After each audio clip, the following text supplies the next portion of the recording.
what actually prompted this webinar was that I attended, albeit virtually, a conference that's put on every year by the International Society of Hair Restoration Surgeons. I am not a hair restoration surgeon, but they actually are one of the few comprehensive yearly conferences that deal with hair loss in men and women.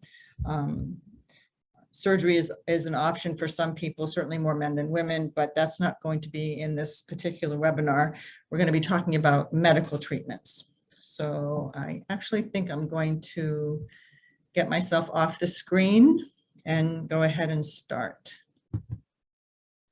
Okay. So I'm Dr. Mary Wendel. If you haven't seen any of my webinars or met me before, let me just, okay. We're going to cover a lot of information here. Some of it's going to be very brief because some of this information is very, very new and not particularly useful clinically yet. It's stuff that's being studied and needs more work before it actually can be utilized here in the office. But there's a long list. I will be touching on all of these things a little bit, some more than others. Okay, a lot that we all know about COVID. We actually, almost the minute COVID started here in the Boston area in 2020, we started seeing women calling initially because we were closed, but as soon as we opened the door, people were coming in complaining of severe shedding episodes following an acute infection. And we know that people can have, women, men can get a telogen effluvium or excessive shedding from any particular illness, not necessarily just COVID, can be an illness or stress, physical, emotional stress, surgery, hospitalization, medications, nutritional deficiencies. The list is very, very long that can cause telogen effluvium. But with COVID, the shedding appeared to come on faster and fortunately last a shorter amount of time. Typically, a telogen effluvium comes on about 90 days or 3 months following the event. And can last up to 6 months. Fortunately, with the COVID, the average beginning of the shedding was about 45 days or half the normal amount, and fortunately lasted just about a month and a half. The good news is with all telogen effluviums, if the underlying problem resolves, and fortunately for most people, COVID did resolve within a reasonable time frame, there should be complete recovery of all the lost hair. It can take up to a year for that to happen though. There are also, there have been multiple articles published about COVID and shedding through many journals.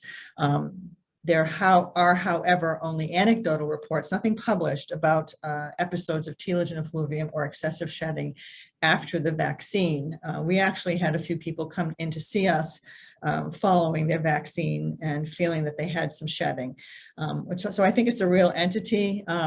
The good news is I don't think it was very common and it would resolve fairly quickly. This is, again, just a little aside. Interestingly, COVID is statistically worse in men versus women. And there was a doctor at Brown University, a Dr. Wambier, who observed that patients who are hospitalized with moderate to severe cases of COVID had a higher incidence of androgenic alopecia than the average population. That was both men and women, but especially for men.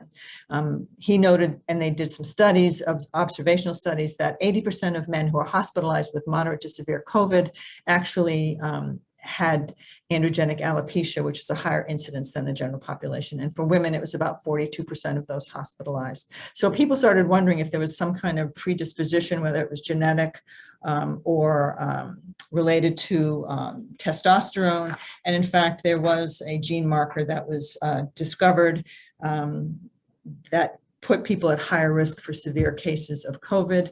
And so interestingly, and again, an aside, not anything that we're going to deal with on a regular basis, there have been ongoing studies recently utilizing some of the treatments that we use for hair loss to actually treat COVID. And there has been some promising results with that. Again, not anything we do here in the office in terms of treating COVID, but just interesting how our bodies are all interrelated and the hormonal and infectious disease and all of our systems are connected. Okay, exosomes is a type of treatment that is relatively new for hair loss. It's similar to PRP in that you utilize growth factors into the areas that need treatment. But exosomes are a little different than what we use for PRP. They're actually what are considered EVs, or extracellular vesicles, which are just sacs of fluid that come from stem cells. They are 1,000 times smaller than the cells. They're minuscule, but they're packed with growth hormones. And so the utilization of these exosomes is to actually target areas that need to be regenerating or growing. And certainly people with genetic hair thinning, androgenic alopecia, it was believed that this could help. Well, in fact, it does. The treatment is very similar to PRP in that the exosomes are injected via needles, much like the PRP. And then it's accompanied by microneedling, which is micro trauma to the scalp to create this inflammatory response, which puts the whole healing process in motion. The difference is that with PRP, we do 3 treatments. With exosome treatments, it's just 1, and then you wait and see what kind of response that you get. There are some downsides to exosomes. They've been used for about a year or so in the United States. A variety of hair loss specialists have been using them. They believe it may work better than PRP. Another benefit is that it's just 1 treatment, not the 3 that we use for PRP. And then you wait 6 months and see how it responds. The downsides is that the exosomes are not your own. They're called allografts, which means they are harvested from other people, and they are treated to prevent any kind of transmission of any genetic material or infection. But the FDA has not approved them for use at this point, and they are investigating it more carefully to make sure that they're safe. It's not available at present. It is more expensive than PRP. Again, that may change as time goes on. And the other downside to it is at this point, there are no published studies demonstrating how best to utilize it, how often you need to treat, how does it compare to other treatments, does it work well with other treatments? So again, it's not available at this point, although the initial utilization of it for the last couple of years has shown very good benefit. We're going to have to wait and see until the FDA clears it for use again. That may take a few years for that to happen. Here at Medi Tresse, we are actually looking to utilizing a particular solution that will allow us to extract these EVs, or extracellular vesicles, with your own exosomes during the PRP preparation process. So we're looking at a new method to try and extract those super exosomes packed with growth factors from your own blood when we do the PRP procedure, and then add it into the final PRP solution for treatment.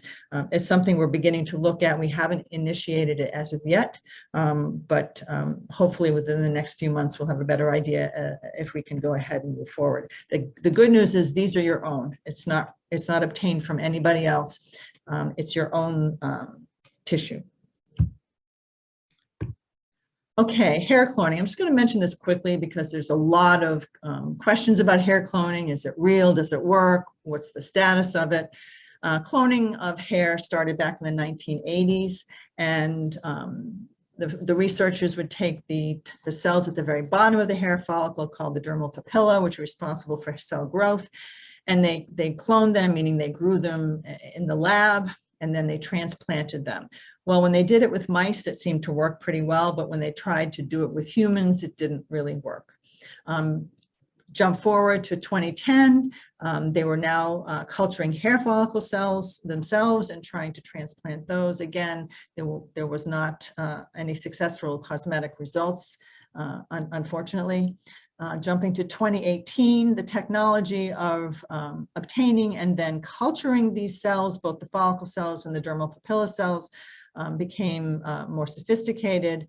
But in fact, it's extremely expensive to do this, and it would be very difficult to get enough cells to get enough hair to replace the hair that's being lost through androgenic alopecia. There's a gentleman in the United Kingdom who is trying a whole new method of cloning, although I don't like using that word, but in fact, taking non-miniaturizing or hair follicles that are not predestined to get smaller and actually cryopreserving them for later use. He harvests about 100 follicles. He's able to grow the dermal papilla cells, freeze them, and keep them for many, many years, and then slowly utilize them and replace the thinning hairs with stronger follicles just as they are needed. So he's recommending a long-term relationship with patients where we actually take the cells long before they're needed and freeze them and keep them viable so that as time moves forward and someone needs the hairs, they can utilize them then. This is not being done at this point. This is a new adventure. And again, time will tell if in fact this is something that will result in any kind of transplantable hair in the future. Okay, PRP. We've done a lot of webinars on PRP. There's a lot of data on platelet-rich plasma or PRP. If you've not heard about this, we have a lot of new people on tonight. I would encourage you to go to our previous webinars that talk about platelet-rich plasma. It's a method of utilizing your own growth factors from your own blood to stimulate hair growth. What we are doing now is what's called painless or needle-free PRP. Normal PRP does require multiple injections. We do use an anesthetic like Novocaine to numb up the scalp, but it still requires needles in order to do the procedure. But this painless procedure requires no needles. We utilize a machine called a jet peel, which actually injects the PRP solution through the skin through microchannels that are actually produced by the high intensity flow. So again, the PRP solution gets to where it needs to be. It gets to the hair follicle. And we've been using it here in the Boston area for about 8 months now. So we're beginning to see the results and they're very encouraging. There are many people who have avoided PRP because of their reluctance because of the needles that are required. This painless needle-free PRP is indeed totally painless. The picture on the bottom is me getting a PRP treatment. I've had both the needle as well as the needle-free treatments, and the painless is much less traumatic to the scalp and appears to be equally successful, although we need a little bit more time to really analyze it completely, but we're very, very encouraged by the results that we're seeing. We do that in the Boston area in our Wellesley office. We are going to be doing it in our other offices as well. It's actually, it's very exciting, and I like offering it to people who are otherwise very reluctant to move forward with PRP, despite the fact that many people would benefit from it. Okay, medication updates. Minoxidil is nothing new, but what's new is that we are beginning to prescribe oral minoxidil now. When minoxidil was used as a high blood pressure medication decades ago, the doses were pretty high and had a moderate amount of side effects associated with them. But what we're talking about now is very low dose oral minoxidil, particularly 1 to 2 milligrams a day for women. We start at a 0.5 milligram and go up to about we begin with a 0.5 to 1 milligram dose and increase it as tolerated. It's particularly useful in women who don't want to put anything in their hair, who don't shampoo their hair every day, or some women who find that the topical minoxidil is irritating. And if people have very sensitive skin, that's not that uncommon. The side effects, this slide is actually misleading. About 20% of people will have some degree of side effects, and these are the side effects that can happen.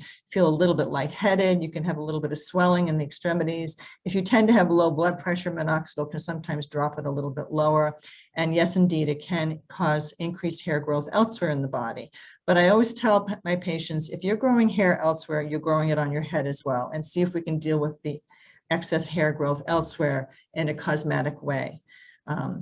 Despite the fact that 20% of people will have these minor side effects, only 1.7% of people discontinue it due to side effects, because most of the side effects are minimal, if at all. Dutasteroid is also not a new medication, but it's new when we talk about women. Men tend to use finasteride or dutasteroid a lot. Women, we don't use it quite as much. There's not as much research done on women. That's pretty much true about all types of diseases, sadly. But particularly in the hair industry, there's a whole lot more research done on men than women. But dutasteroid is similar to finasteride. It is a DHT blocker, a testosterone blocker, very similar to finasteride. There are some studies that suggest that it works better. It can only be used menopausally. Women who are premenopausally or able to become pregnant cannot use the dutasteroid or the finasteride because of the potential for very severe birth defects if one becomes pregnant while on it. It can be used topically. It can be mixed with minoxidil. We do have some patients who use it with, again, very few side effects. It can be added orally with oral minoxidil as well. The side effects are minimal, if any. Most women don't even have any complaints taking it at all. Spironolactone, again, not a new medication. It is an anti-androgen. When given, we start with 50 milligrams a day and increase it as tolerated to 100 milligrams twice a day. It's worth mentioning again because I think that it gets a bad rap, but I do think it works very well, particularly in younger women.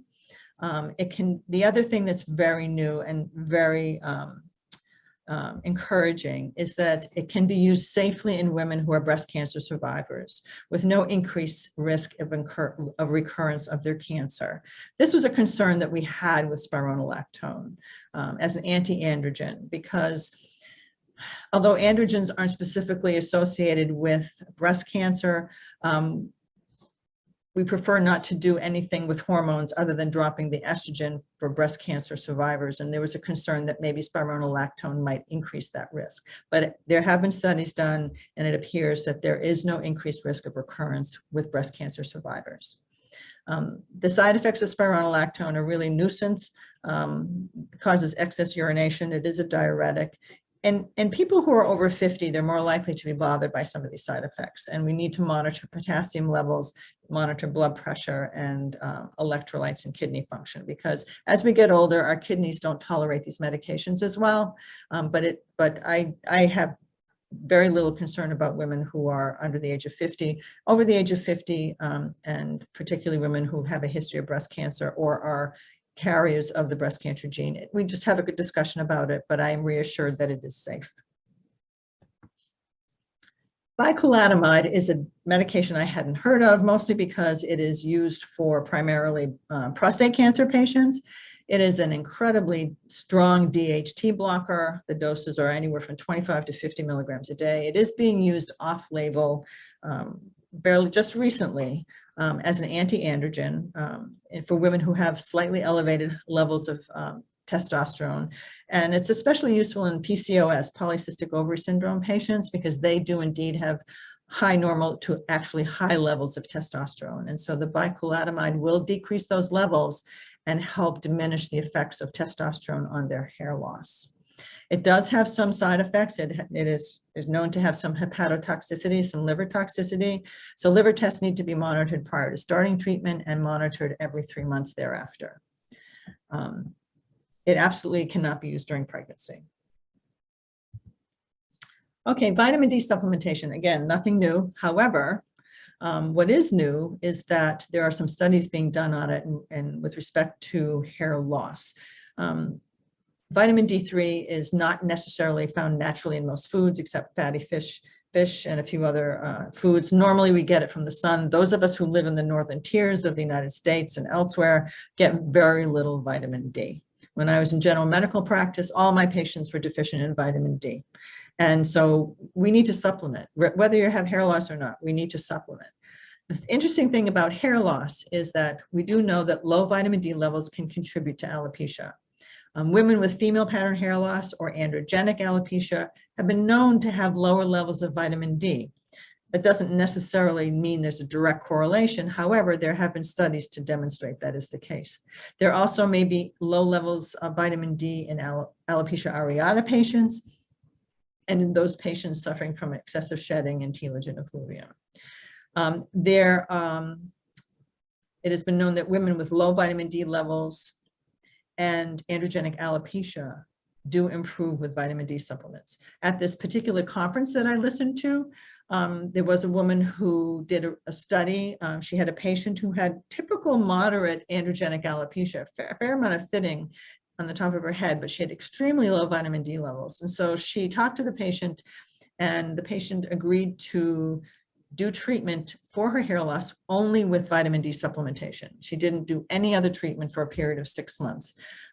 This physician wanted to see if this really made a difference. And what she found is after 6 months, in this patient who had low vitamin D levels, just supplementing her vitamin D, getting her levels to a high normal range, her hair improved dramatically. I'm not saying her androgenic alopecia went away, but her hair growth was remarkably better.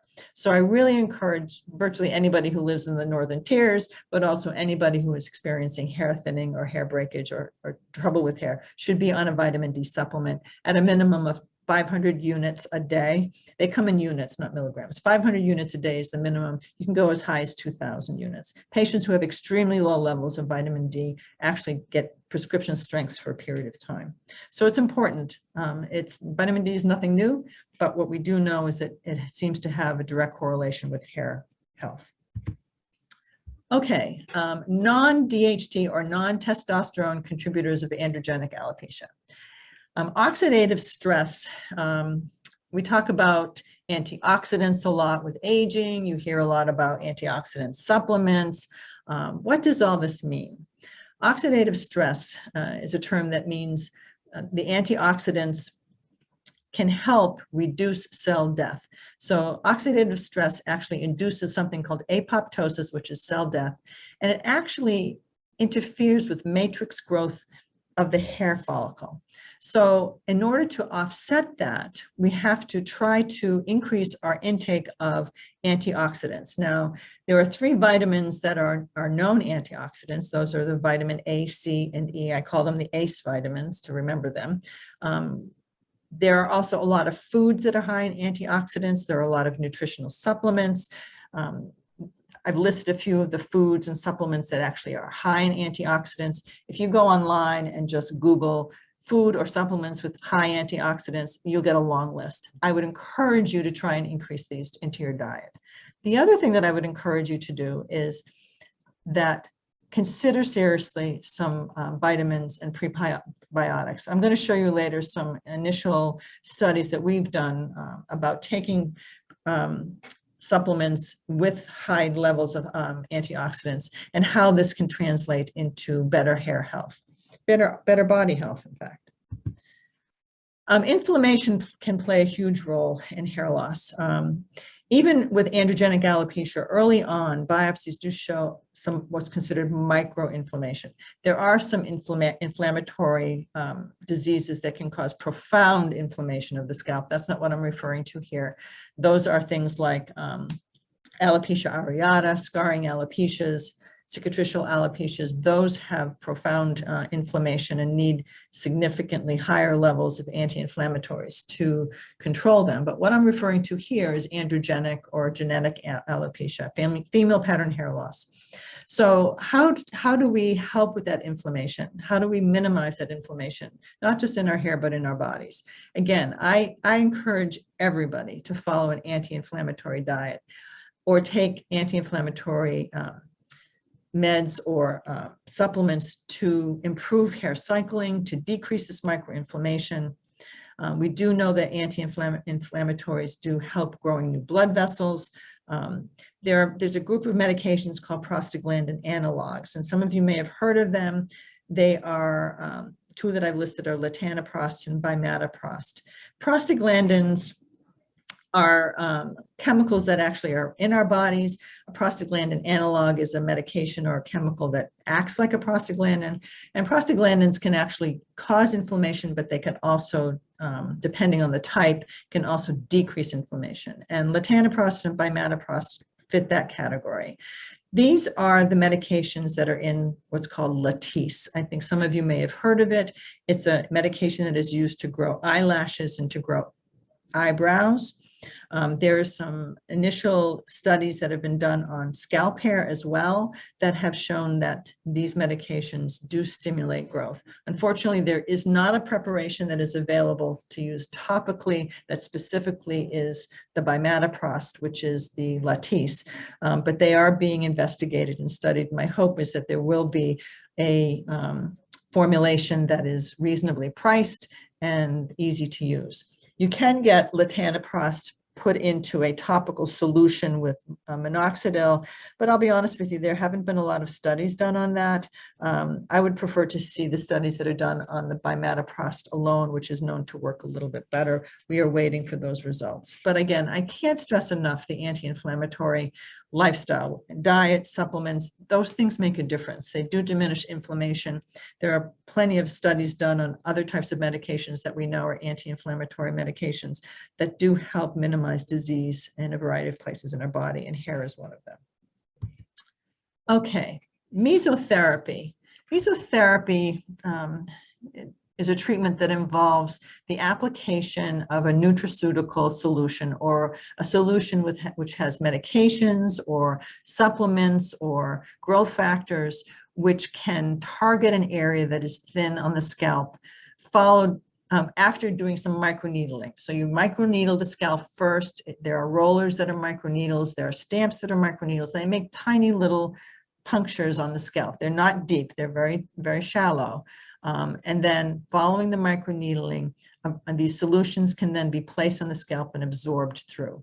Now, there are a variety of these treatments available, and at this particular conference, two physicians discussed some studies they did with this type of therapy. We are aware of some treatments that actually use Dutasteroid, that can use growth factors, varying supplements, some of which are those anti-inflammatory ones that I mentioned. The problem with mesotherapy is there's not a standardization of what works best. Each type of mesotherapy treatment follows a very special protocol and a schedule specific for that type. At this conference, ironically, the two doctors that presented had good results, but neither one of them shared with us what was in their solution, which wasn't very helpful. But what was helpful was the knowledge that we do know that some of these treatments can be useful. We actually utilize mesotherapy here in the office and have for a little while. We have developed one that's called Tresse 3X. It comes with its own stamp applicator, and the solution is attached to that. So the stamping of the microchannels, the microneedling, and the application all happens in one stamp. So it's not two processes, it's one. And there are a variety of elements inside the serum that we provide with this stamping, the stamp procedure. They have growth factors. These are necessary for regulating the growth cycle. There's also some phytochemicals from botanical sources. In other words, there are plenty of nutrients found in plants and vegetables and fruits that have been known for centuries to decrease inflammation. We have some specific B vitamins, which also are in this serum. This picture that is shown is a woman who used the Tresse 3X. On the left side is a picture of her scalp and hairline prior to starting treatment. And on the right, you can see following treatment, she had good resolution of some of the thinning along the frontal hairline, but also that patch in the front was filling in very nicely. She will continue with treatment and hopefully continue to get some benefit. This particular mesotherapy, the Tresse 3X, is used once a week for at least 4 months, or until you get the desired results that you're looking for, and then you can move to a once-a-month treatment. We've had some good results for this. And mesotherapy is actually an option for women who, and men, but mostly women who, for a variety of reasons, either cannot afford or are not comfortable moving forward with PRP. I would tell you that this type of treatment, the mesotherapy, works well. But again, I'm not sure it works as well as the PRP. It works very differently. It's not as an intensive, but it is more affordable and certainly easy to use at home. This is an at-home treatment. Another type of mesotherapy we do in the office is with the same machine that we do the painless PRP, you can do what we call a jet peel, jet top treatment. And again, We don't use any needles. We actually don't do any microneedling with this particular apparatus. The jet peel produces these microchannels with the high velocity flow, and the liquid is then, quote unquote, injected, although without a needle, into the tissue around the hair follicle. We do this here in Wellesley. Again, this is a treatment that is relatively new. We will be expanding treatment to our other offices.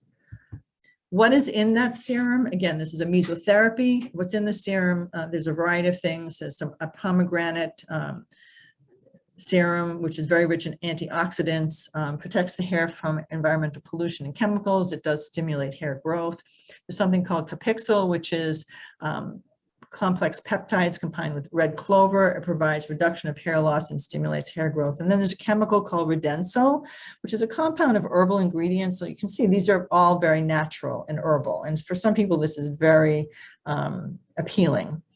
So this herbal ingredient called Radensyl encourages hair growth. There have been some studies done on this particular serum, and it does show that the Radensyl, one study in particular showed that it had actually better results than minoxidil. I wouldn't say that you should use this instead of minoxidil. Minoxidil is a treatment that you need to stick with indefinitely. Radensyl and the jet peel jet tot treatment is something that would be added, but it's nice to know that these ingredients within the serum do have benefit both from anti-inflammatory, antioxidants, and stimulation of growth. Okay. YAG laser for hair regrowth. Lasers come in a variety of wavelengths, and we've talked about laser hair regrowth with laser caps, and this is a little bit different. The laser caps have a very low strength of 650 nanometers. It's a low-level laser light is what we use for laser caps and laser bands, and these are used every other day. What we're talking about with the YAG laser is a higher intensity laser, which are 1064 nanometers or even higher. These are the type of lasers that are used cosmetically for skin resurfacing, tattoo removal, removal of pigmented lesions, vascular lesions. A lot of these are used in spas or in dermatologist or cosmetic surgeons' offices for skin resurfacing. They're very commonly used for those purposes. So how does that help hair to regrow? Well, it's really interesting that actually increased hair regrowth had been documented using some of these lasers for skin resurfacing. They noted that on the face, some women noted they actually had some increased hair growth. That didn't happen often, but it happened enough that some physicians decided to take a closer look at this. One study that was presented by a physician in Thailand, she's a very well-trained, very bright leader in the hair loss world in Asia. She showed that using a YAG laser of the 1064 nanometers with additional treatments with topical minoxidil, she showed significant hair regrowth in patients with androgenic alopecia. There was another study in the Journal of Cosmetic Dermatology in the United States just this past August, where they used a non-ablative, meaning a non-scarring YAG laser, even a higher dose one, 2,940 nanometers, also demonstrated benefit and some regrowth in thinning hair, especially in conjunction with PRP. The issues with YAG lasers, this is new research. This is very new research. And with any kind of treatment for hair loss, like PRP, some of the other mesotherapy treatments, repeat treatments are going to be needed. This is early on research, and it'll be very interesting over the next year to see if more studies become published, because these lasers are available a lot of different places, but more studies need to be done to determine what is the best laser strength. As you can see, there are a variety of strengths that are being used, and what is the best schedule. So it's something that is going to be, I believe, going to be utilized more in the near future. We'll just have to wait until the studies come out till we know which lasers are the best to utilize. This is not something that you'll be doing at home, though. This is something you'll need to go to the office for. There'll be a series of treatments that will need to be done and then be monitored for a period of time to determine when the next treatments would be required. So again, it's very encouraging. I think it's something that we're going to see probably within the next 5 years used more. But again, more research needs to be done. This is something that is very, very early on in terms of research. Skin adipose tissue therapy and follicular stem cell transplant. So within our own bodies, this is our own tissue.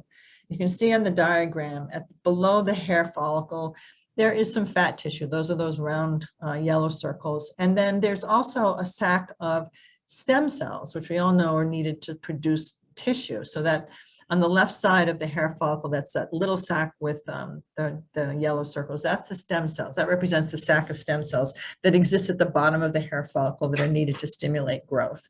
So the technology does exist where they can extract tissue, take the stem cells out, take the fat tissue out, and grow it.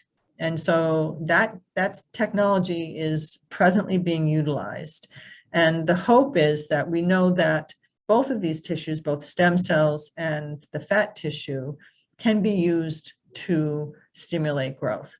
So where that's going to land in the near future, I'm not sure, but this is very early. But the beauty of this type of tissue is it's your own, as opposed to getting like the exosomes, which are coming from a different person. This is your own tissue. And right now, the FDA is looking very carefully at tissue coming from other people, and more studies need to be done on that in terms of safety. This is your own tissue, and so those concerns are not an issue here.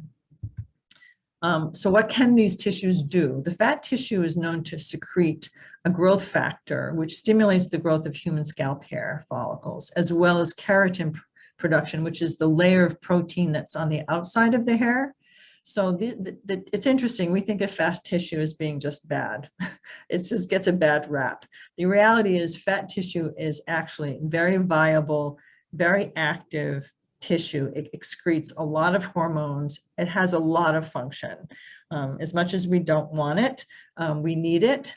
We just maybe not need it in quite so much as some of us have, but it does have some significant benefits. And so one of the things they've discovered is that the fat tissue does stimulate growth and stimulates keratin proliferation, which is important for strengthening hair.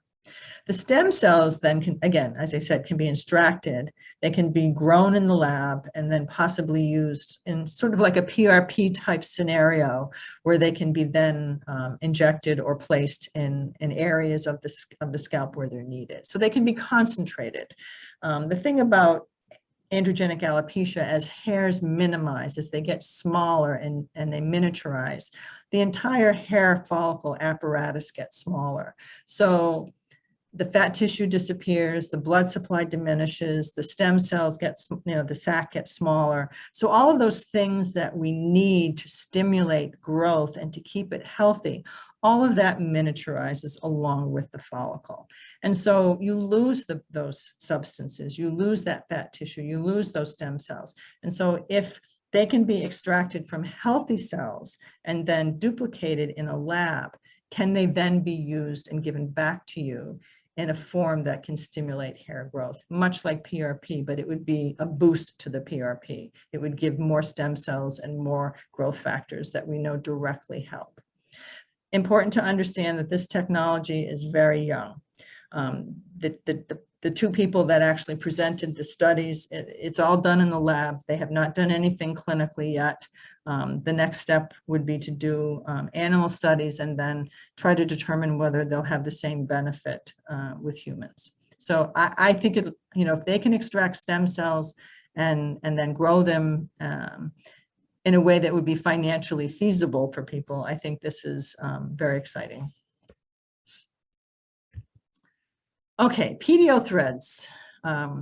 This is kind of an odd picture for those of you who don't know what Pdo thread lifts are. Pdo is short for polydioxanone, which is a monofilament, which is actually a suture material, an absorbing suture material that surgeons have used for a long time.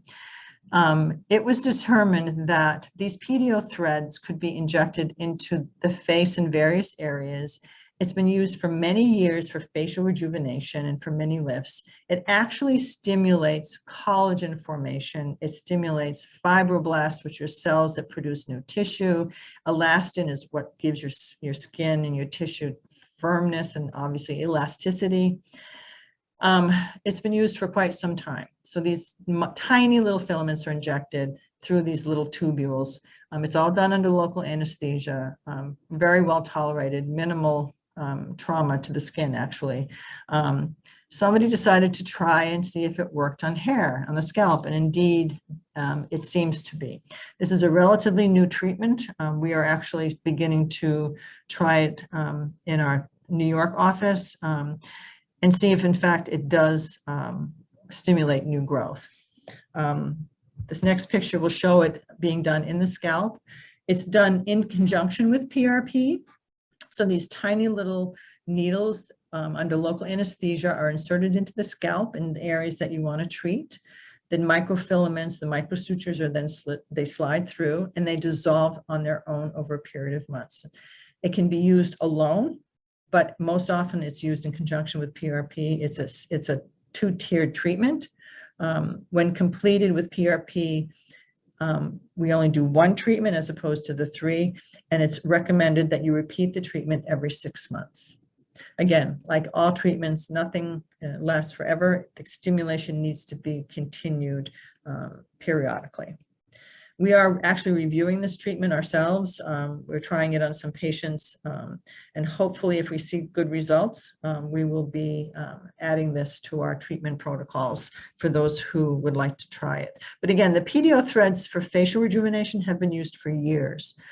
It's just, this is not a new technology. It's just being used now in the scalp to stimulate cell growth there, just as it stimulates cell growth on the face. Okay, the Trico Test. The Trico Test, we've known about this Trico Test for a while. This is a genetic test. You just do a simple swab on the side of your mouth. If you've had any kind of genetic testing done, this is how they do it. And so it's a genetic test that looks for specifically 48 genetic variations of your genes that can be related to alopecia or hair thinning.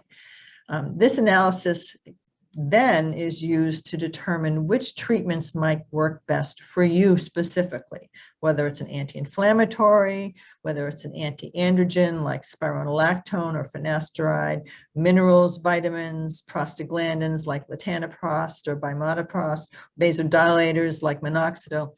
So what the test does is it shows the genes that are specific for this type of treatment. This technology has been around for a while. It hasn't been used specifically for hair until recently. So it's a simple test, gets sent off to the lab, and the report comes back and tells us which medications would work best for you. The good news, the pros for this particular treatment is that it's personalized. So each person has a different profile. You actually get a readout that says this medicine might work better than that one, or this one's not going to work at all. So again, in theory, the medications would be specific for you. It would be better tolerated with fewer side effects. And what they have seen is when patients know this to be true, there's better compliance. They stick with the treatments because there are fewer side effects because their bodies can tolerate it better. The cons to this test is that it's expensive. It's not covered by insurance. And there aren't at this point any studies to really show benefit. But in theory, this technology is used in other areas to determine benefit and risk of other types of medications. So it might be something that would be useful. We do not use it at this time, but one area that we're giving it some thought is that there are a small percentage of patients who, no matter what we offer for treatment, nothing seems to help. And it's heartbreaking. And, you know, we've had a few patients, it's totally heartbreaking, and younger patients especially, these young women in their 20s who don't respond to treatment, and we just don't know why. It's heartbreaking for anybody, but I'm thinking of a couple patients in particular that we've had here. And so this particular test might be worth doing in that particular instance where no matter what we've tried, nothing seems to work. And that's where a lot of people are utilizing this test, sort of as a final look at what are we doing that might work better? What could we change that might work better for this patient? And sometimes it's a matter of actually stopping a particular treatment or increasing a dose of another treatment. So it's something to consider. I don't know that it's necessary for everybody because most people respond to treatment. We find the vast majority of patients respond to treatment, but I do think it might be helpful for those patients who might be reluctant to start treatment, who have concerns about medications. You know, is my body going to tolerate it? Am I going to have side effects? This test, with pretty good reliability, I believe, can give us that type of information. So for those two types of patients, those who don't seem to be responding, and then those who have significant reluctance in starting a medication or a treatment that they might not necessarily feel comfortable with or might be more expensive. So in any case, those people, I do think it might have a place. Again, it's being used in a variety of centers, hair treatment centers, but again, I like to look at things from a scientific perspective. They haven't been really studied to determine whether it actually results in better treatment, although it does make sense that it could. I want to give you just a couple updates. One of the things I had said I would talk about is supplementation.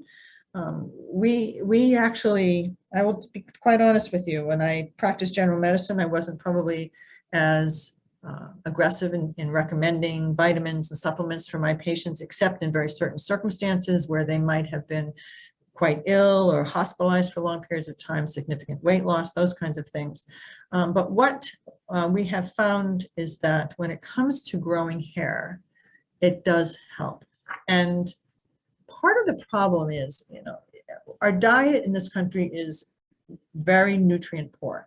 Even if you try to eat a very anti-inflammatory diet, things that are high in antioxidants, you know, I follow a fairly strict Mediterranean diet. I work really hard to try and get the anti-inflammatory foods inside of me. I do all of those things, but the fact still remains that a lot of the food that is produced in this country, even vegetables, fruits, are not as nutrient rich as they used to be. It's the manner in which they are produced. The ground has been leached of its nutrients, and unfortunately, it's not as healthy as it had been. The other problem is that so much of our diet is processed foods, and in the actual process of processing these foods, they lose the nutrients.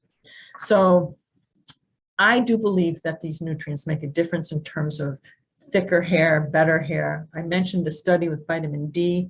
I don't have the pictures from that woman's study. You'll have to take my word for it that her hair improved dramatically. It didn't cure her androgenic alopecia, but it did help her hair become healthier. So we do have a line that we do recommend, and we have recently looked at it. We decided to look a little bit, oh, actually, let me just see one thing.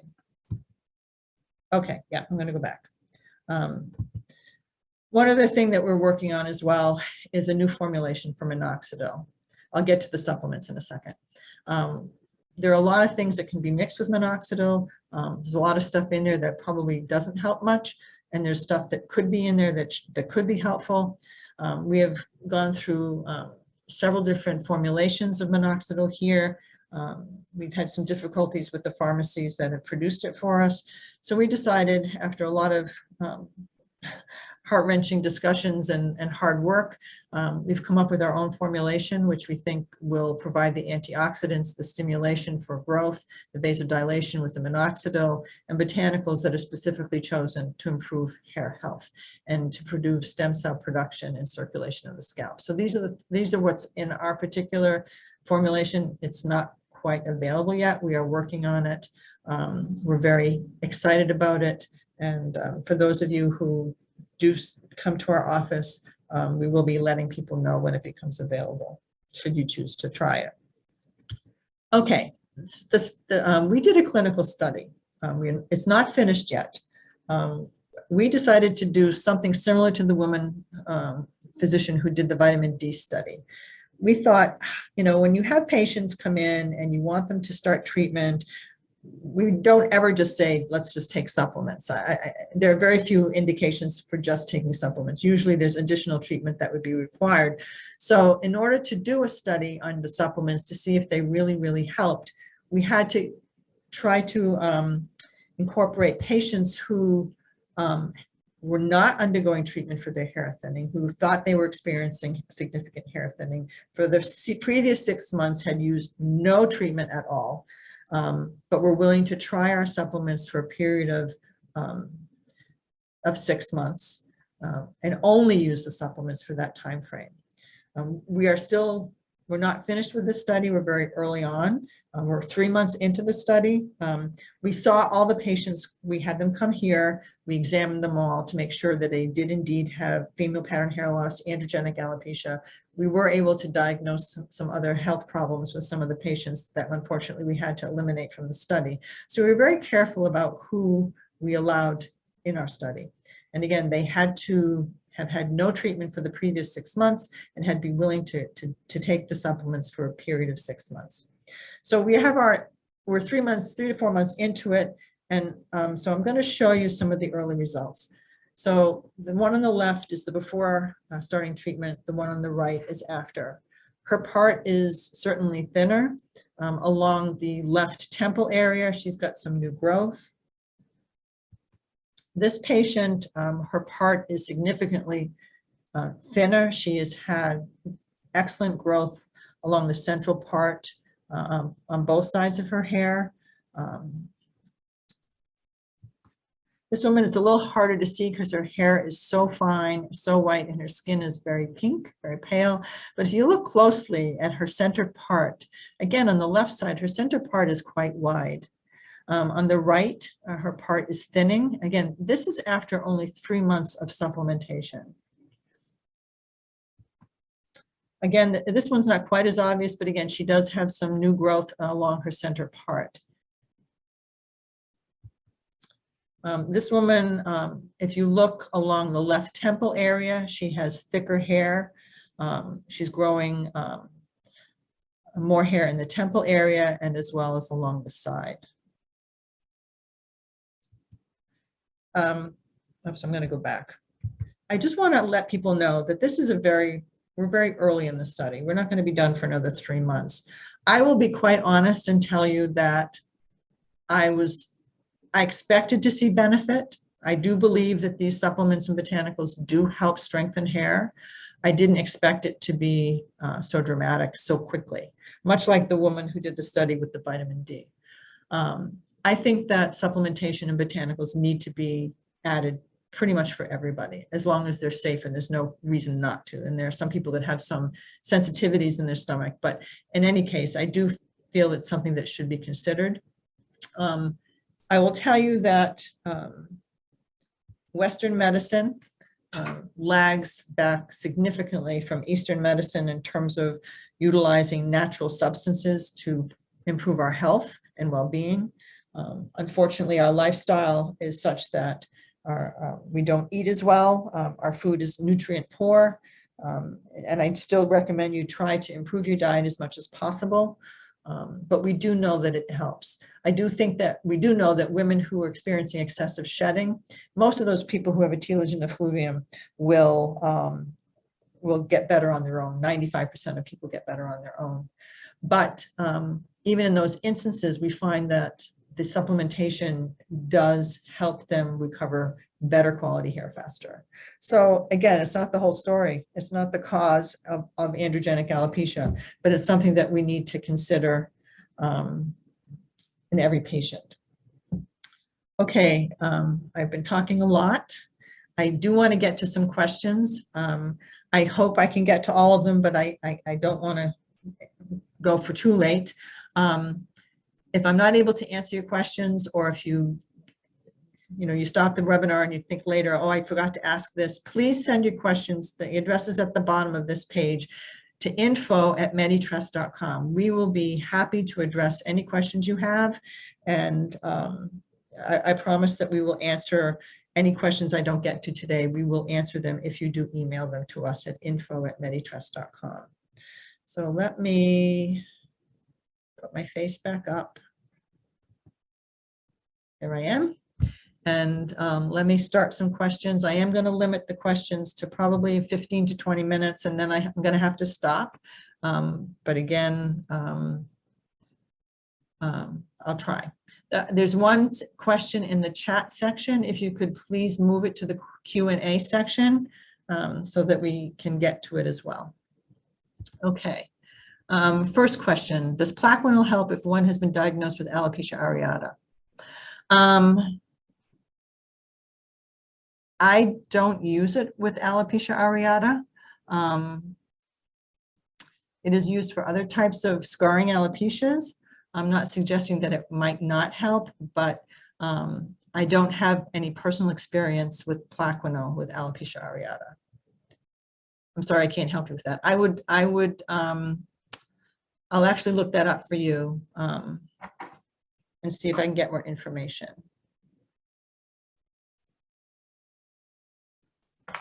Okay, why can't you use your own exosomes?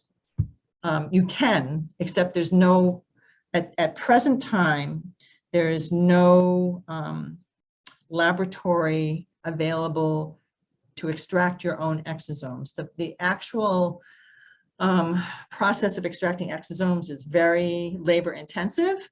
And so there are labs that set up extracting exosomes from volunteers that they tested, and they were able to reproduce large quantities of exosomes from a particular cell line. So that was more financially efficient than to do it individually. There aren't any specific labs set up at this time to extract exosomes. We are, I think I mentioned, we are going to try to use a new product in our PRP, which we hope may extract some exosomes. It would add a little bit of fluid to the PRP solution. But again, that's something relatively new, and it's not in the same quantity as the exosomes that were being used from other people. It's a new treatment. It's going to need more work to actually finalize development and utilizing it clinically. But it's something that absolutely I'm hopeful in the near future will be able to be used for everybody. Somebody asked, do any of the treatments include prescription pills that have to be taken in conjunction with the treatment? There's no specific medications, prescription medications that have to be used with any of these treatments just for the treatment. I mean, there are prescription medications that we use to treat androgenic alopecia, but that would be something you would continue with. But specifically for these treatments like PRP or any of the other treatments, no, there's nothing that has to be used with those treatments. I hope that answers your question. Oops. Is Dutasteroid and Finasteride the same as Spironolactone? No. It's a totally different type of medication. Spironolactone is what's called an anti-androgen. It happens to be a diuretic as well, but it acts to block the effects of testosterone on various parts of your body. Dutasteroid and Finasteride do that as well, but they do it differently. And because of how they do it differently, it can affect babies if you become pregnant while taking it. Spironolactone doesn't have that strong ability to do that. We still take people off of it if they become pregnant, but the concerns are not as strong. Dutasteroid and Finasteride are much stronger DHT testosterone blockers. Spironolactone does block testosterone. It's not as strong, so it's not the same. Let's see. Whoops. Carolase treatment for hair loss. I'm not familiar with that, although I will jot this down and I will look it up.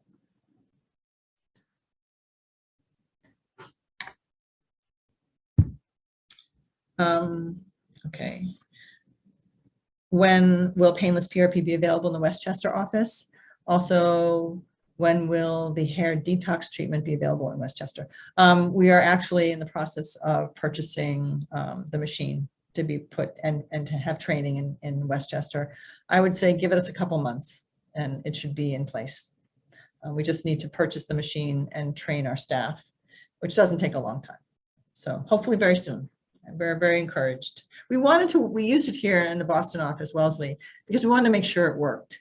We didn't want to offer it broadly until we felt confident that it had good results. And we've been using it for 8 or 9 months now, and we feel very confident.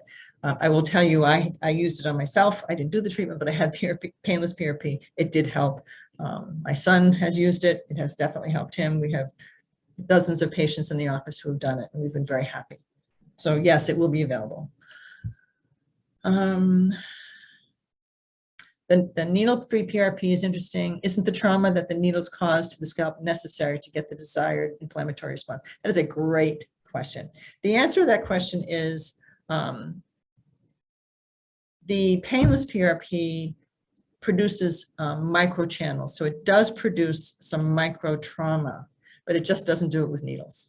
So it's in order to get that fluid into the tissue, it has to push that tissue aside and does produce some trauma. It doesn't require the same amount of micro trauma that the needles do. It's the amount of trauma that the needles do is probably more than is necessary, is I guess how best to answer that. So it does produce trauma, it's just not to the same degree. And so that is a very, very good question. Thank you for clarifying that. Can you use mesotherapy with PRP and minoxidil? If you're doing PRP and minoxidil, you shouldn't need the mesotherapy. PRP plus minoxidil, the combination is a great treatment. Mesotherapy, I don't believe you would need it in addition to what you're already doing. If somebody was uncomfortable with PRP for whatever reason, was uncomfortable with the needles, the cost is higher, certainly with the PRP. Mesotherapy is a nice treatment in those instances. It's also something you can do at home. The price point is much lower. It can be done at home. It's less traumatic, but it does help. And so you don't need both. How can you tell exactly which type of alopecia a patient has? We tell that, we determine that through a very careful examination. We have microscopes here in all the offices where we actually can take a look at the scalp, take a look at the follicle, see if there's any inflammation, any scarring. Rarely we would recommend a biopsy, but I will tell you that's probably less than 5% of the patients that we see. If we think somebody has a scarring or an inflammatory alopecia, then we usually do get a biopsy because that requires a much more intensive type of treatment. But if through our examination we see miniaturization or the hair follicles and the hair is getting smaller, we can do a measurement. We have the ability to measure the width and the density of hair with our microscopic machine, our trichoscopy. It absolutely confirms the diagnosis. You need a good thorough examination to do that. It has to be in person. Otherwise it's guesswork. And you miss stuff if you don't do the examination. Somebody asked if they could discuss using one of the available solutions. Yes, absolutely. This is somebody who comes in. The next time you come to the office, we'd be happy to discuss any of those solutions with you. Absolutely. Oops.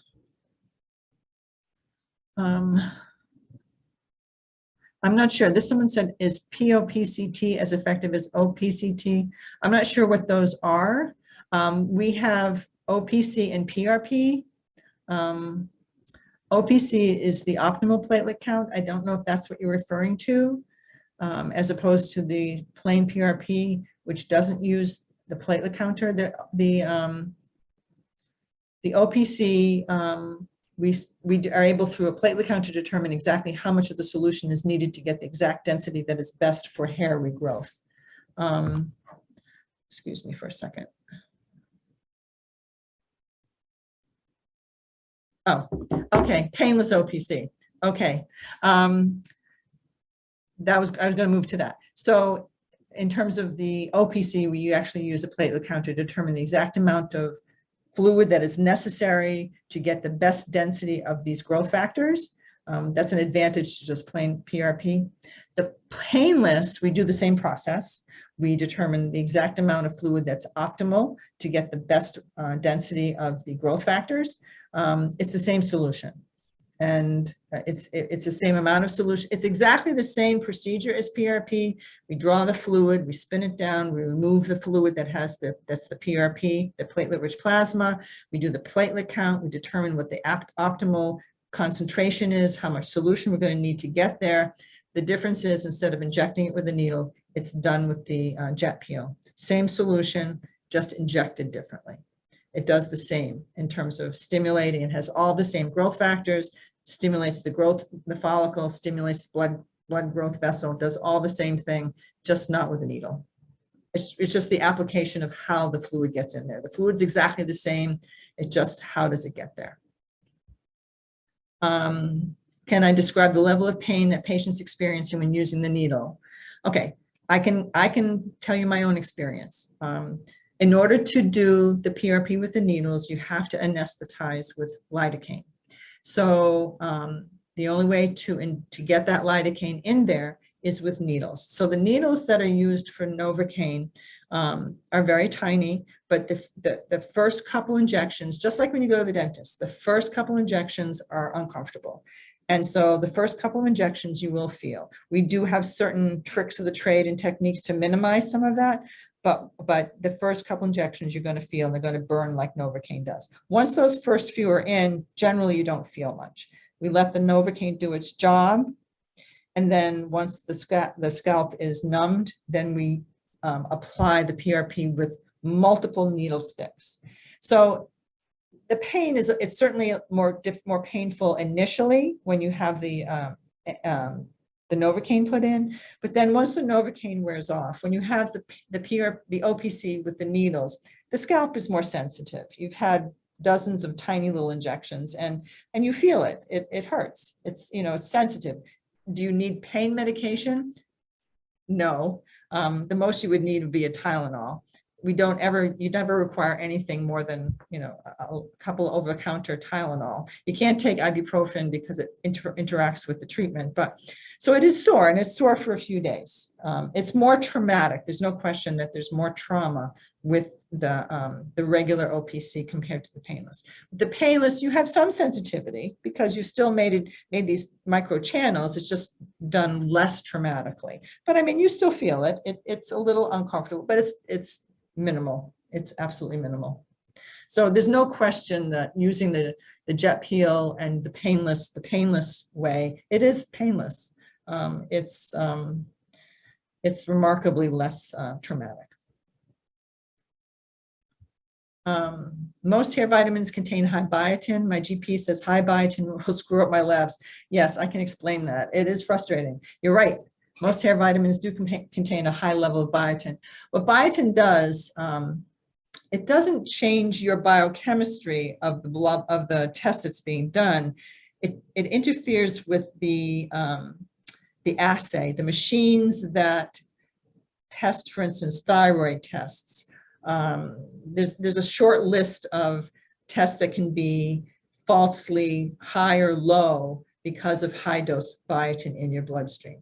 That is absolutely the truth.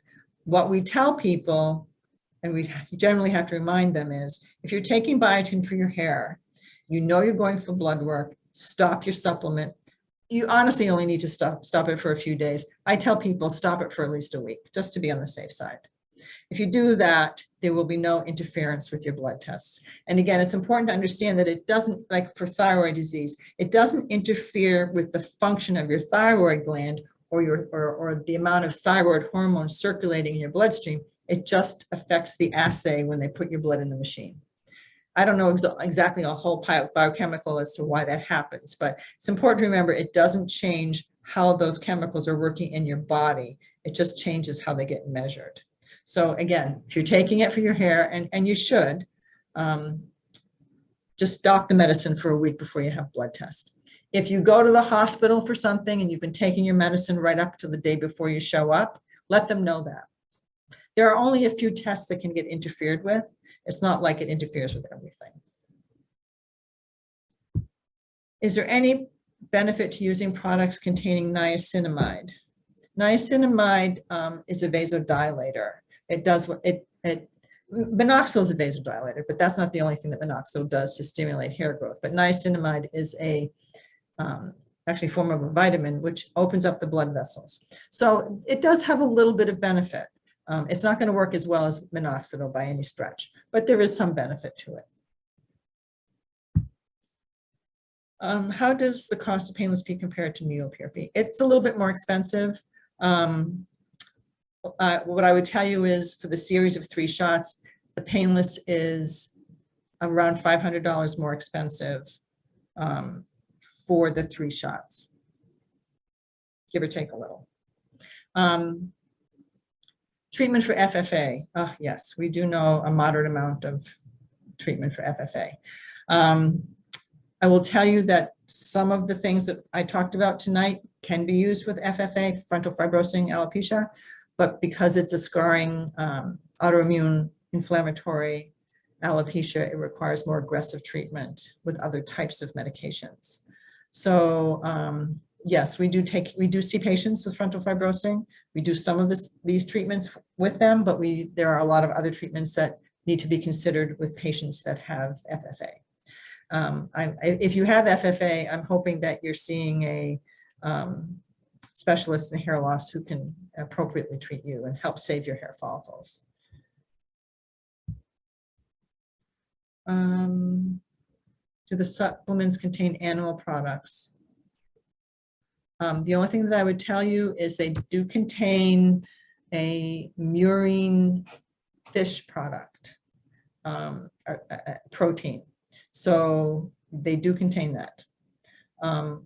Our supplements are actually divided into 2 parts, and only one of them has it, but it's actually, and we do that for a reason, because some people prefer to stay away from one thing versus another, or have a sensitivity, or nutritionally they need one more than the other. So we sort of split it in order to provide some individualization of treatment, but most people do both. But there is fish cartilage product in there.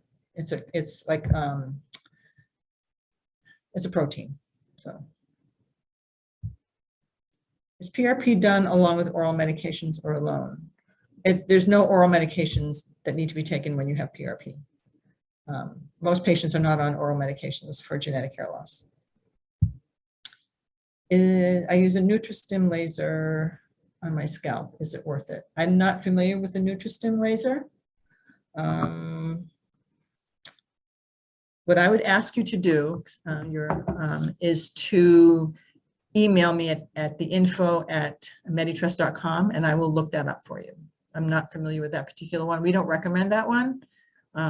So I don't have any information on that one. Okay, a similar question as before, is Dutasteroid and Finasteride the same as spironolactone? No, as I mentioned. Spironolactone, instances that it does not work. Spironolactone works best in patients that have higher doses of testosterone, which is younger women. That's one of the reasons why it doesn't work quite as well for older women. The other problem with older women is, as our kidneys age, we don't tolerate the diuretic effect of it. You need a high dose. When I was in medical practice, we used very low dose, 50 milligrams for hypertension and for diuretics. Spironolactone, to be a testosterone blocker, you have to take 200 milligrams a day. So I don't recommend it in women over 60 for sure. And even at 50, I kind of think twice about it. But younger women, it does work. It does work. It helps. Again, not going to cure it, but it does help. I'm not sure I just froze my questions here. I'm not sure I'm going to get to all of these ladies. So there's still quite a few.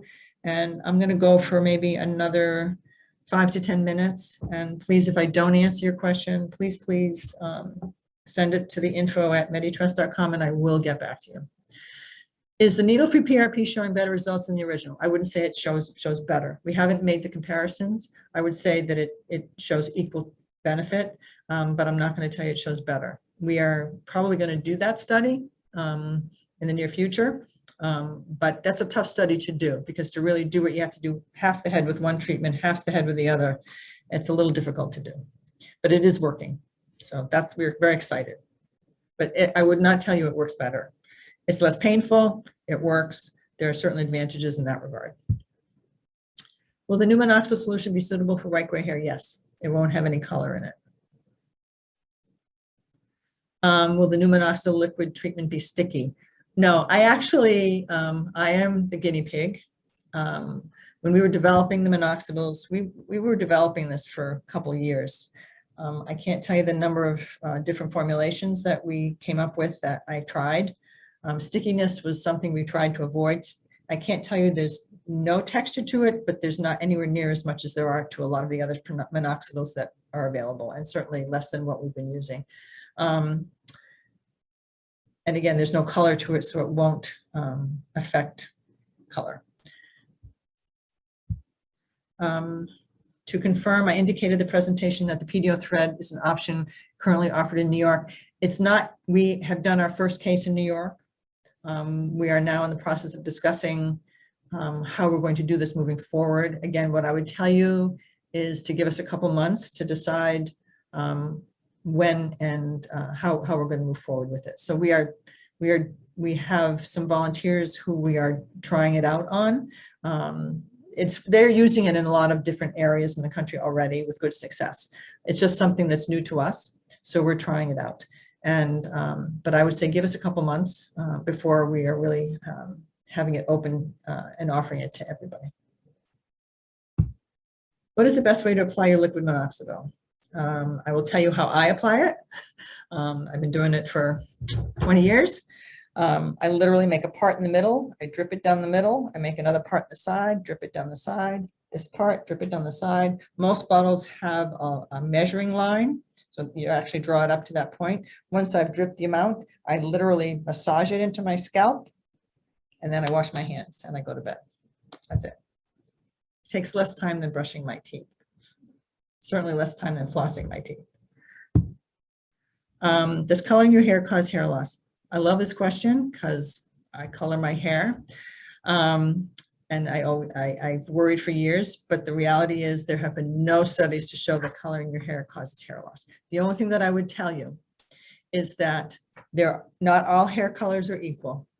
And there are hair colors that have a lot of ammonia in them. There are hair colors that have a medium amount of ammonia in them. And there are hair colors that have less ammonia. What the ammonia does is it actually helps the color last longer and stay truer to its color. If someone puts color on your head and your head is burning, do not ever use that color again. There have been people who have overcolored their hair. I saw a woman who changed the color of her hair 3 times in about 2 months because she couldn't decide what she wanted. And part of that was bleaching the hair. Her hair was falling out in fistfuls. But she was over-processed. That hairstylist should have been fired. The good news was all of her hair grew back. But in terms of causing thinning hair, like androgenic or female pattern hair loss, no, I don't believe that it causes it. I absolutely do not believe it. But if your skin is sensitive and your color is burning, you want to use a lower ammonia product or a no ammonia product, understanding that the colors are not quite as strong and true and they wash out faster. But for some people, that's okay, and it's necessary. So I use ammonia products. They don't bother me.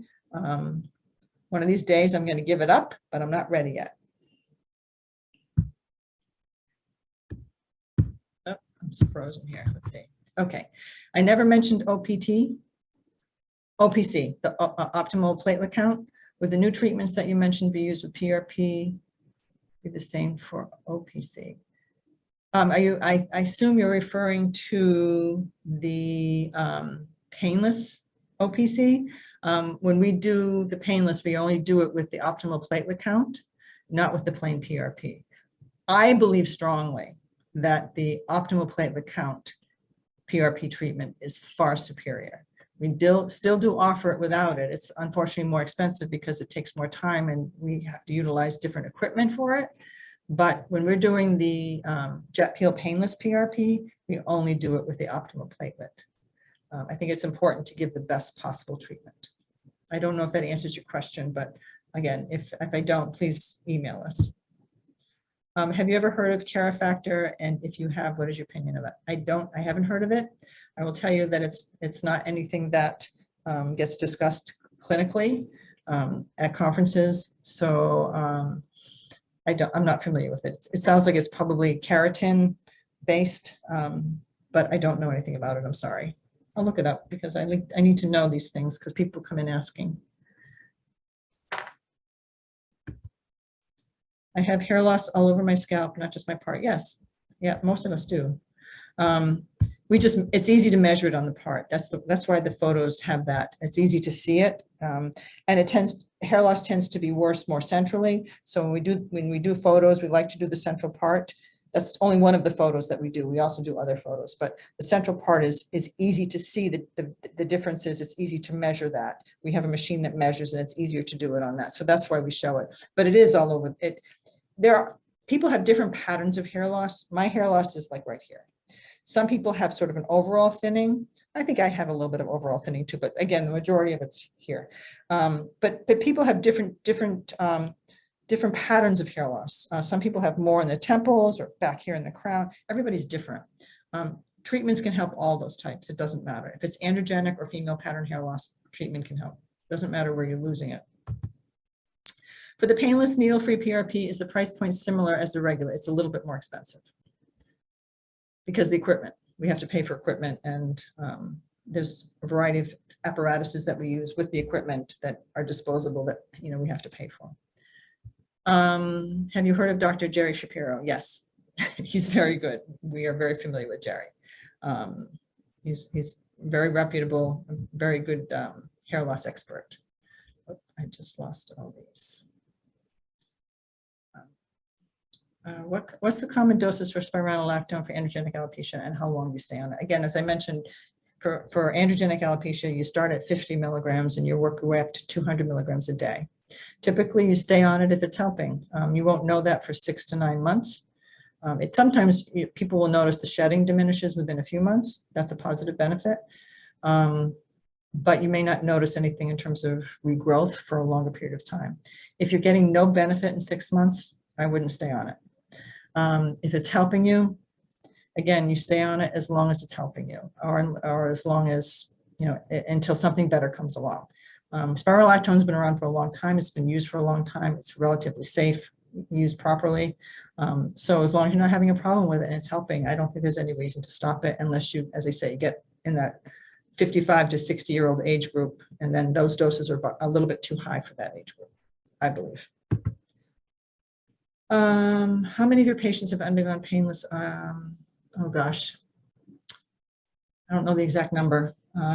It's increasing by the day. I don't know.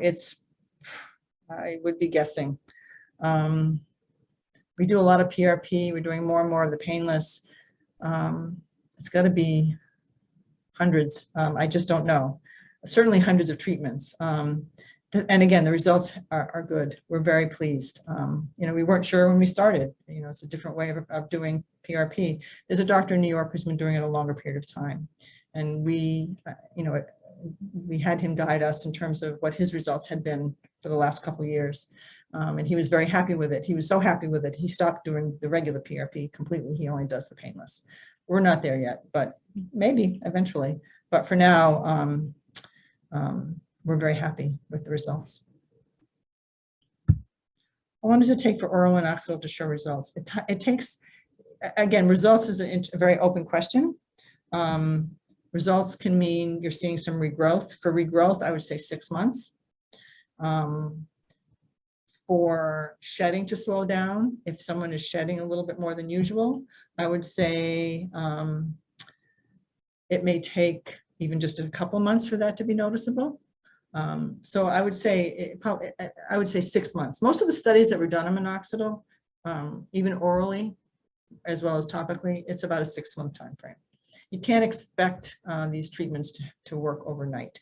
They do take time, and hair grows slowly. So when you're waking up these hair follicles, it's not like they immediately all jump and start working, and the hair grows slowly, a ½ an inch a month. So it takes a while to see it, and we measure as well. Is Nutrafol an acceptable supplement? Yes, it is. I I will tell you, for a long time, we sold a lot of Nutrafol. The one thing it doesn't have that our supplements have is something called a probiotic, which is different than a prebiotic. Excuse me, we have a prebiotic, which is different than a probiotic. A probiotic is what you take when you're on antibiotics and you want to keep the bacterial counts in your gut healthy. A prebiotic is some nutrients that actually help the supplements get absorbed better. It's not a probiotic, it's a prebiotic. It helps keep the gut healthy, which then allows for the absorption to work better. Unfortunately, one of the things that happens with our diet in this country, as well as with aging, is our gut is less effective. We don't absorb our nutrients as well. That's why as people age, you see a lot of low B12 levels, low folate levels. Folate is very deficient in a lot of people who don't eat well. But again, our guts don't absorb them as well, and the prebiotic does help. So that's the one thing that Nutrafol doesn't have, that we have. We have a lot more B vitamins, they do not. So again, for people with different types of diets and sensitivities, we actually find that ours is probably, we can individualize it. But Nutrafol is a good supplement. If you have rosacea and are sensitive to retinol, the new solution causes redness in the scalp. Retinol, we use retinol because it helps the minoxidil get absorbed better. It is a bit of a vasodilator, which is what the problem is with rosacea. So could it cause a little redness in the scalp? Yeah, it can. That I will tell you that if you're sensitive to retinol, and there are people that are, I mean, actually, I'm sensitive to it on my face. I have to use very low dose retinol because I have very sensitive skin. It doesn't bother me on my scalp. But if you're afraid and you don't want to take that chance, the only minoxidil that I would recommend if you're concerned about retinol is the 5% foam that you can get over the counter. It does not have any retinol type products in it. Retinol is actually just a vitamin A product, but in the formulations that it's made, it does open up blood vessels. And that's why it's used for minoxidil products. It helps it get absorbed better, it helps it work better. Studies have shown that. So, you know, I don't know that it would bother your scalp. I don't have rosacea. I just have sensitive skin. I can't use retinol much on my face. But if you're very, very sensitive to retinol on your face, I probably would stay away from it. Is anything covered by insurance? Oh, prescription medications are all covered by insurance. Beyond that, no. It's all considered cosmetic. Even sadly, we have post-cancer patients who have terrible hair as a result of the treatments. Their insurance won't cover it. It's a long battle that we've battled without much success. So I wish it were different, but prescription medications are covered, but that's all that's covered, unfortunately. If you stop birth control pill and start losing hair, is this indicative of androgenic alopecia? Not necessarily. It's a really good question. Birth controls come in a variety of dosing and formulations, some that are good for hair, some that are not so great for hair, some that are neutral for hair. But anytime you are taking a hormone like a birth control and you stop it, almost anybody, regardless of whether they have androgenic alopecia, can have shedding. It's just a function of these changes of hormones. It's like when women have babies, their hair is great during pregnancy, they deliver, their hormones change and the hair falls out for a period of time. It's the changes in the hormones that causes the shedding. It's not necessarily indicative of androgenic alopecia. I'm going to answer a couple more questions and then I'm going to have to stop, ladies, because it is getting late. So a couple more, and then please, I will ask that you email us. Last question, are there any shampoo products that you recommend for thinning hair, and do you still recommend the supplement Viviscal? I will tell you there's no shampoo product on the planet that makes your hair grow. Doesn't exist. I don't care what anybody tells you or what they try to sell you. Shampoos don't make hair grow. What shampoos do is they take care of your hair. And you want, if you have fine thinning hair, like I do, you want a shampoo product that is gentle on it, that makes it stronger, and more resistant to damage, because I'm not very kind to my hair, and so I need to take care of it. We have developed products that are gentle to hair, and also, and I can't stress this enough, conditioners, which help your hair stay healthy. Again, I'm the guinea pig. I've tried everything. We settled on the products that we have because we liked them. But there's no shampoo product that's going to make your hair grow. Ours don't make your hair grow. They just make you have healthier hair. Do we still recommend the supplement called Viviscal? No. And the reason for that is not because it's a bad supplement. It's just not enough. It doesn't give you enough nutrients to offset all the things that can affect your hair. I'm going to, actually, I just lied. I'm going to do 2 more questions. Topical melatonin, there are some limited studies to show that it may have some benefit. I have one patient on it. She hasn't noticed any improvement. It can't hurt, certainly can try. How often does PRP have to be done? If you have the series of 3 and it helps, then we recommend a booster shot of 1 treatment every 6 to 12 months, depending on the individual. And then I'm going to have to stop there. But what I will tell you is that this, somebody asked if this recording is going to be available. Yes, we do put all of the webinars on our website. Give us a few days to do that. And it will be available. One last question. I love these questions. We didn't mention anything about Nutrafol. Nutrafol is a very good supplement. The only reason that we've stopped recommending it is because we have developed our own product that I think is better. It's very similar, has a lot of the same things in it. Ours tends to have a little bit more. And again, there's a little bit more individualization that we can do with our product. It has more of the B vitamins, which I think are very helpful, particularly if you're a vegetarian like me. And on that note, I am going to stop. And I thank you all for joining me. And please, if I didn't answer your question, please, please, please send it to info@meditrust.com.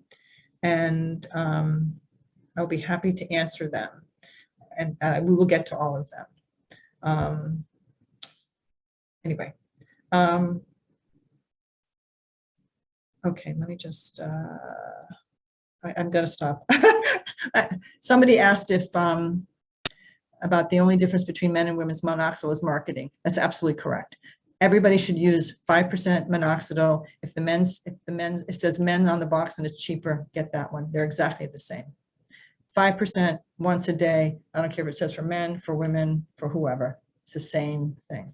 Don't waste your money on something that says it's better because it's different. It's not. 5% men, women, doesn't matter.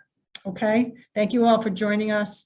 If I didn't answer your question, please email me. We'll be happy to get back to you. I have a list of things I'm going to check up on, and I'll put it out there, and hopefully we'll catch you. Thank you so much for attending. We will be continuing our webinars at least every couple months, so we'll let you know. Thank you so much. Take care, everybody. Stay safe.